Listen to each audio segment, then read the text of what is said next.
क्या आप कभी सोचते हैं कि आपने सोचते-सोचते खुद को थका दिया है?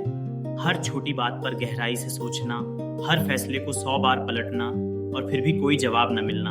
अगर हाँ, तो ये कहानी सिर्फ आपके लिए है, क्योंकि आज हम बात करेंगे ओवरथिंकिंग की उस अदृश्य जेल की, जिसमें हम सब धीरे-धीरे कैदी बनते जा रहे हैं और उससे निकलने का रास्ता है दी ओवरथिंकिंग क्योर। आप दिन भर सोचते हैं, क्या मैं सही कर रहा हूँ? क्या वो मुझसे नाराज़ हैं?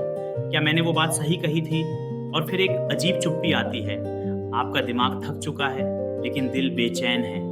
यही है इमोशनल साइक्लिंग, एक ऐसा चक्र जिसमें दिमाग सवाल करता है, दिल डरता है और शरीर चुपचाप तनाव को सहता है। इसका नाम है ओवरथिंकिंग लूप और ये हमें उस रियलिटी से दूर ले जाता है जो हमारी जिंदगी में सामने खड़ी है। पर ऐसा क्यों होता है? क्या कारण है कि हम हर बात को इतना जटिल बना देते हैं? आइए इसे समझते हैं डोपामाइन गैप के जरिए। सोचिए, आपके दिमाग ने एक उम्मीद बना ली, अगर मैं ये कह दूंगा तो सामने वाला मुस्कुरा देगा, अगर मैं मेहनत करूंगा तो तुरंत रिजल्ट मिलेगा।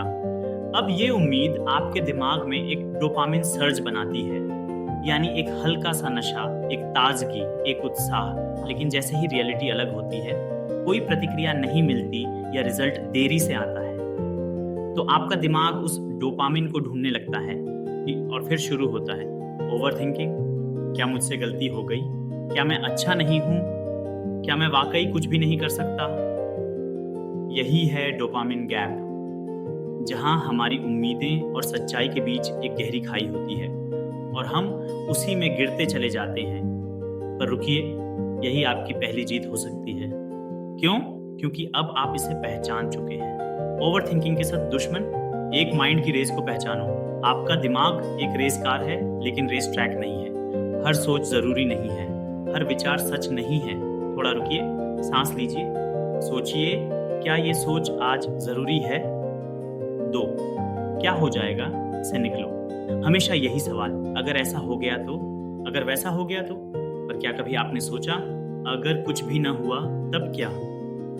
ओवरथिंकिंग अक्सर उन चीजों के बारे में होता है जो कभी होती ही नहीं। 3 ब्रेन को सवाल दो, जवाब नहीं। दिमाग को सवाल पसंद है, तो उसे रुकने की ट्रिक बताइए। क्या ये सोच अभी मेरी मदद कर रही है? क्या ये विचार सच में जरूरी है? और अगर जवाब नहीं है, तो खुद से कहिए स्टॉप। 4, बाहरी दुनिया को अंदर आने दो। खुद से बातें करते रहना थकाता है। कभी कभी किसी दोस्त से बात करना या बाहर टहलना दिमाग की गांठ खोल देता है।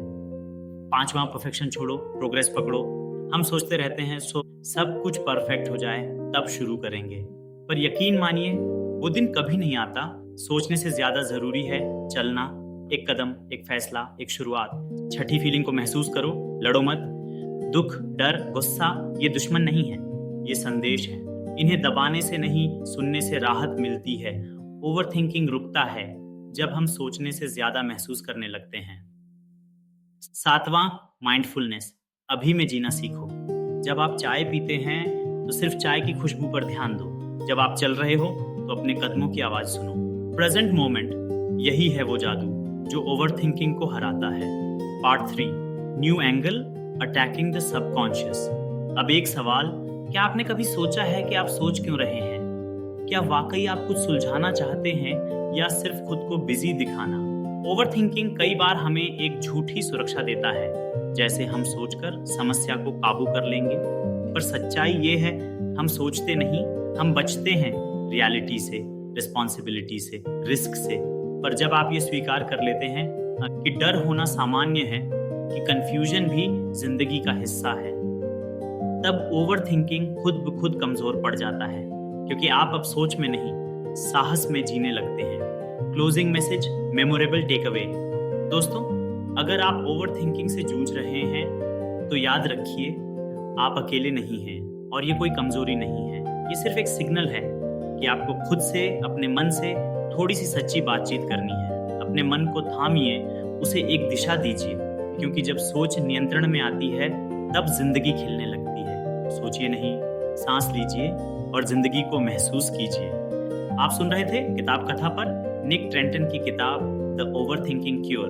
हमसे जुड़े रहिए, अगली कहानी में मिलते हैं, तो कृपया लाइक, कमेंट और सब्सक्राइब करना न भूलें। आपकी प्रतिक्रिया हमें और बेहतरीन सामग्री लाने के लिए प्रेरित करती है।